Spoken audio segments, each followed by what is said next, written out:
Stock మార్కెట్లో ఫ్లాట్గా కొనసాగుతున్నాయి. లాభ నష్టాల మధ్య సెన్సెక్స్, నిఫ్టీ ఊగిసలాడుతున్నాయి. బజాజ్ ఆటో, యాక్సిస్ బ్యాంక్, అలాగే బీపీసీఎల్, టైటాన్, ఐటీసీ కంపెనీ షేర్లు లాభాల్లో కొనసాగుతుండగా సిప్లా, భారతీ ఎయిర్టెల్, హెచ్డిఎఫ్సి, అదాని పోర్ట్స్, ఇన్ఫోసిస్ కంపెనీల షేర్లు నష్టాల్లో కొనసాగుతున్నాయి. ఇవాళ మార్కెట్కి సంబంధించి అనాలిసిస్ అందించడానికి ప్రముఖ బిజినెస్ అనలిస్ట్ శేషు గారు మనతో పాటు లైవ్లో జాయిన్ అవుతున్నారు. వారితో మాట్లాడదాం. శేషు గారు నమస్కారం. సార్ నమస్తే అండి. శేషు గారు ఏం చెప్తారు ఇవాళ మార్కెట్కి సంబంధించి? ఓపెనింగ్ అవ్వచ్చు, ఎక్కడ క్లోజ్ అయ్యే ఛాన్స్ ఉంది, అలాగే మన మార్కెట్ మీద ఇతర మార్కెట్ల ప్రభావం, ఆ ఇంపాక్ట్ ఎంతవరకు ఉంది? ప్రస్తుతానికి మన మార్కెట్స్ ఫ్లాట్ గా కొనసాగుతున్నాయి. ఈ రోజు డే అంతా కూడా ఇన్ఫాక్ట్ చెప్పాలంటే డే స్టార్టింగ్ నుంచి ఇప్పటి వరకు పెద్దగా భారీ చేంజ్ అంటే నిఫ్టీ పరంగా భారీగా మార్పులు వచ్చింది లేదు. దీని ఏమంటామంటే కన్సాలిడేషన్ అంటాము. ఫ్లాట్ గా రేంజ్ లో ఉన్నాయి, ఒక 40-50 పాయింట్స్ ఎదర్ సైడ్ అనమాట. సో ఇక నిఫ్టీ పరంగా చూసుకుంటే రీసెంట్ గా మనము మంచి ర్యాలీ అంటే 23,000 నుంచి 1,500 పాయింట్స్ షార్ప్ ర్యాలీ అనేది చూసాము. సో ప్రస్తుతం ఆ ర్యాలీ తర్వాత కొంచెం ఇక్కడ ఆగవచ్చు, నిఫ్టీ కొంచెం ఈ లెవెల్ కన్సాలిడేషన్ పీరియడ్ లో ఉండవచ్చు. ఇక ఈ రోజు అటు నిఫ్టీలో బజాజ్ ఆటో, యాక్సెస్ లాంటి స్టాక్స్, టాటా మోటార్స్ లాంటి స్టాక్స్ కొంచెం పాజిటివ్ గా ఉంటే, మరోవైపు సిప్లా, భారతీ ఎయిర్టెల్ లాంటి స్టాక్స్ లో ప్రాఫిట్ బుకింగ్ అనేది మనం చూస్తున్నాము. ఓవరాల్ గా చెప్పాలి అంటే మార్కెట్స్ నేను కూడా రానున్న రోజుల్లో ముందుకు వెళ్లే అవకాశాలు ఎక్కువ ఉన్నాయి. అంటే మరి ముఖ్యంగా ఈ నెల డిసెంబర్ లో, ఎందుకంటే లాస్ట్ 2 నెలలు మనకి చాలా మార్కెట్స్ నిరుత్సాహపరిచాయని చెప్పొచ్చు. సో బాగా విపరీతమైన ఎఫ్ఐఎస్ సెల్లింగ్ చూసాము. సో దాని కారణంగా నిఫ్టీ పడింది. నిఫ్టీ పక్కన పెడితే స్టాక్స్ విపరీతంగా భారీగా క్రాష్ అయిపోయినాయి. మెజారిటీ స్టాక్స్ 25-30%, 40% పడే స్టాక్స్ కూడా ఉన్నాయన్నమాట. లాస్ట్ ఫ్యూ డేస్ గా కొంచెం ట్రెండ్ అనేది కొంచెం పాజిటివ్ అయింది. ఈవెన్ స్టాక్స్ లో కూడా కొంచెం మంచి అప్ ట్రెండ్ అనేది కనపడుతుంది మిడ్ అండ్ స్మాల్ క్యాప్ లో. సో నేను కూడా ఫిబ్రవరి అంతా కూడా మార్కెట్స్ ముందుకు వెళ్లే అవకాశాలు ఉన్నాయి. ఏమాత్రం కొంచెం డిప్ వచ్చినా కూడా ట్రేడింగ్ చేసేవాళ్ళు ఈ మంత్కే చెప్తున్నాను, ఓన్లీ డిసెంబర్ నెలకే చెప్తున్నాను. సో ఏ మాత్రం డిప్ వచ్చినా కూడా బై అండ్ డిప్స్ అని చెప్తాను. ఓవరాల్ గా లాంగ్ పొజిషన్స్ తీసుకోవచ్చు. ఈవెన్ లార్జ్ క్యాప్, అదేవిధంగా మిడ్ క్యాప్.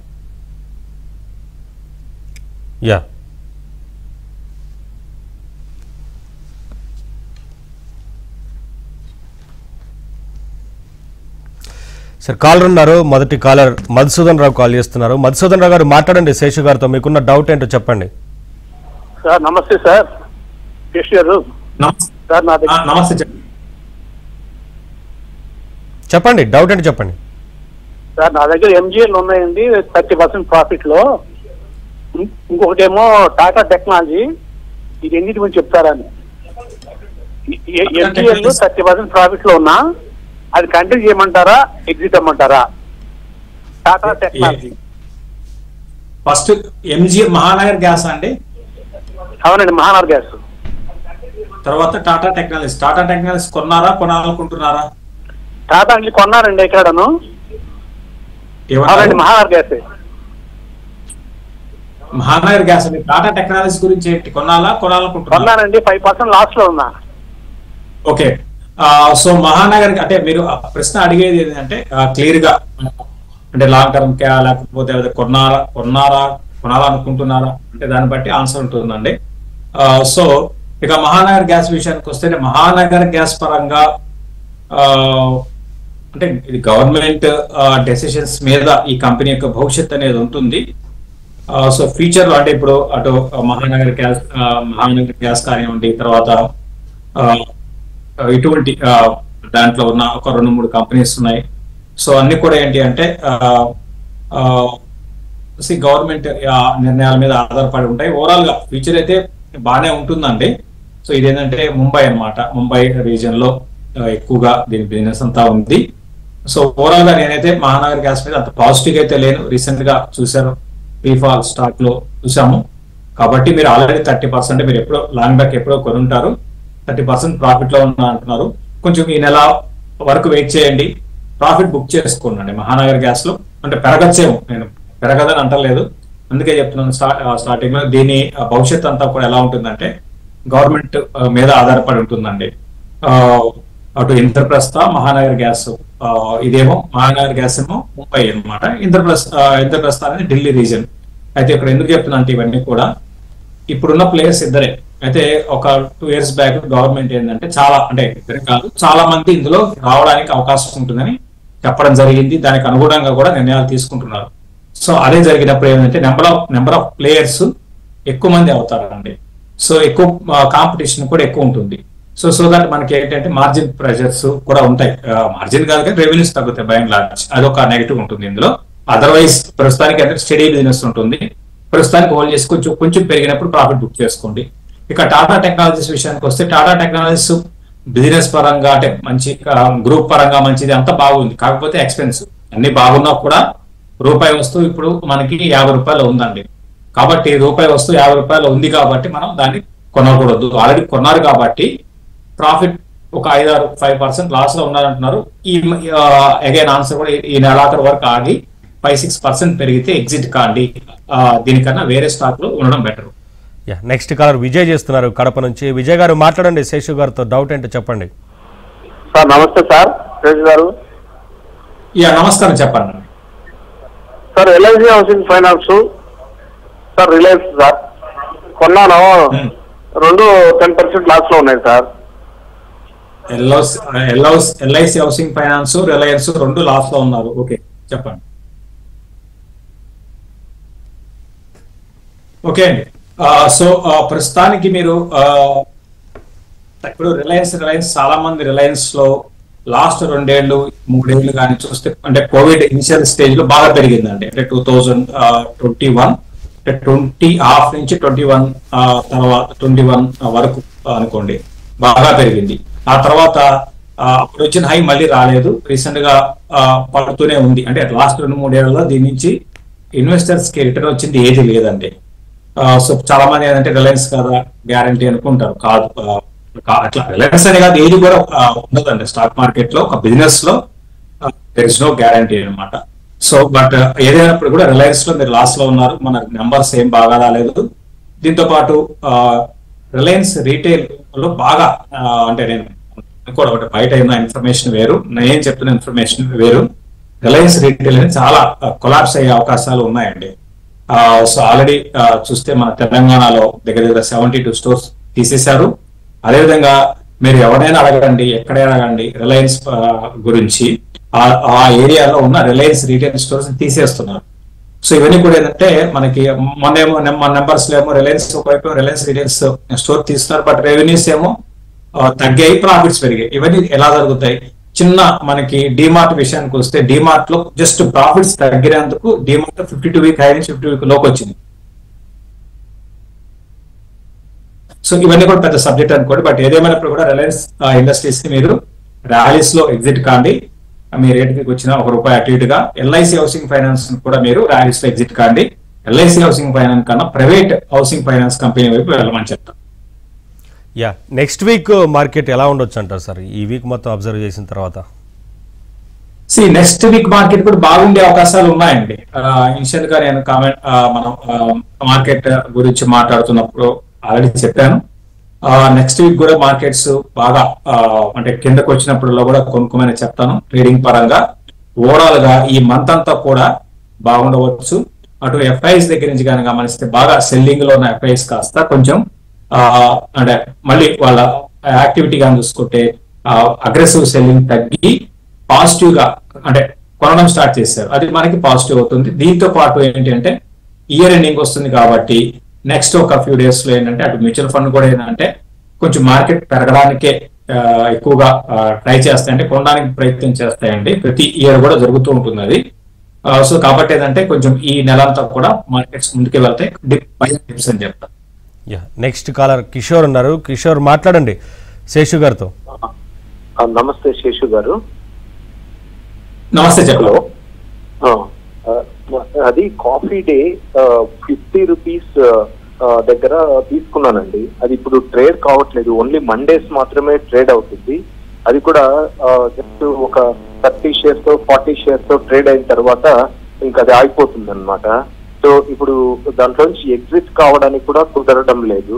అది ఒకటండి. ఇంకొకటి ఫ్యూజన్ అనే షేర్స్ ఒక 378 లో కొన్నానండి. అవి కూడా 50% దగ్గరగా పడిపోయింది దాన్ని. ఇవి రెండింటి గురించి కొంచెం చెప్పగలరా? ఇంకో స్టాక్ ఏమన్నారండి? ఫ్యూజన్ ఫైనాన్స్ అండి. Fusion finance, correct. ఓకే అండి. ఫస్ట్ మీ పేరేంటో నాకు ఏం పేరండి? కిషోర్. ఫస్ట్ మీరు ఇన్వెస్ట్ చేసే ముందు అవగాహన తెచ్చుకొని ఇన్వెస్ట్ చేయండి. ఎందుకంటే మీరు చూడండి దాంట్లో 50% లాస్ లో ఉన్నారు. సో ఎవరు చెప్పారు మీరు కొనమనేటువంటి స్టాక్స్ ని? First point. కాఫీ డేలో కూడా అటు మీడియాలో కానీ సోషల్ మీడియాలో మరీ ముఖ్యంగా విపరీతమైన కాఫీ డే గురించి అంటే తెలియని వాళ్ళందరూ కూడా కాఫీ డే కాదా చేసింది, అప్పులు మొత్తం తీరే, ఇవన్నీ కాదండి. ఫస్ట్ మీరు ఇన్వెస్ట్ చేస్తున్నారంటే స్టాక్ మార్కెట్ అంటే ఒక కంపెనీ అంటే దాని వెనకాల ఒక బిజినెస్ ఉంటుంది. ఆ బిజినెస్ ని మీరు ఐడెంటిఫై చేయండి. ఆ బిజినెస్ కి గ్రోత్ ఉంటే స్టాక్ కూడా పెరుగుతుందండి, అది ఇంపార్టెంట్. సో కాఫీ డేకి చూడండి, మీకు కాఫీ డే ఈ రోజు పరిస్థితి ఎలా ఉంది చెప్పండి. సో ఒకప్పుడు లాగా లేదు కదా కాఫీ డేకి. సో కాఫీ డేకి ఇప్పుడు వస్తున్న రెవెన్యూస్ అంతా కూడా ఏంటంటే మిషన్స్, కొన్ని కార్పొరేట్ ఆఫీసెస్ లో ఇంకా ఇప్పుడు 10 years బ్యాక్ నుంచి కొనసాగుతున్నాయి. అది బిజినెస్ తప్ప అవుట్లెట్స్ పరంగా కానీ కంప్లీట్ గా తీసేశారు కదా. సో కాబట్టి ఏంటంటే మీరు ఇవన్నీ డైనమిక్స్ తీసుకోండి. ఇప్పుడైనా సరే కాఫీ డేలో ఎగ్జిట్ కావాలని ప్రయత్నం చేయండి. భవిష్యత్తు అయితే కాఫీ డేకి లేదు. తర్వాత ఫ్యూజన్ ఫైనాన్స్ గురించి అడిగారు. ఇది కూడా 50% లాస్ లో అంటున్నారు. ఇది రీసెంట్ గా ఐపీఓకి వచ్చింది. అక్కడి నుంచి ఐపీఓ తర్వాత బాగా పెరిగింది. ఐపీఓకి రానంతా కొని ఉంటారు. తర్వాత అక్కడి నుంచి వన్ సైడ్ క్రాష్ అయిపోయింది. పడ్డం కాదు, క్రాష్ అయిపోయింది అని చెప్పొచ్చు. సో దీంట్లో కూడా నేను పాజిటివ్ గా లేనంటే ఈ కంపెనీ మీద కూడా. కాకపోతే ఏంటంటే ప్రస్తుతానికి ఉంచండి, చేసేది ఏం లేదు. ప్రస్తుతానికి ఉంచండి. నెక్స్ట్ ర్యాలీలో అంటే ఇది పెరగాలి అంటే రీటైల్ ఇన్వెస్టర్స్ లో బాగా డబ్బు ఉన్నప్పుడే ఇటువంటి స్టాక్స్ పెరుగుతాయి. అప్పుడు నెక్స్ట్ ర్యాలీ వచ్చినప్పుడు దీంట్లో కూడా ఎగ్జిట్ కమని చెప్తాం. వాణి కాల్ చేస్తున్నారు. వాణి గారు మాట్లాడండి, శేషు గారితో మీకున్న డౌట్ అంటే చెప్పండి. నమస్కారం సార్, నేను హైదరాబాద్ నుంచి వాణిని మాట్లాడుతున్నాను. నాకు టార్టన్స్ ఉన్నాయండి. ఇది 720 ఉండేది, యావరేజ్ చేసుకుని 600కి వచ్చిందండి. 50 షేర్స్ ఉన్నాయి. వాటిని ఏం చేయమంటారు? ఏ స్టాక్ అన్నారండి? టార్సన్స్ అండి.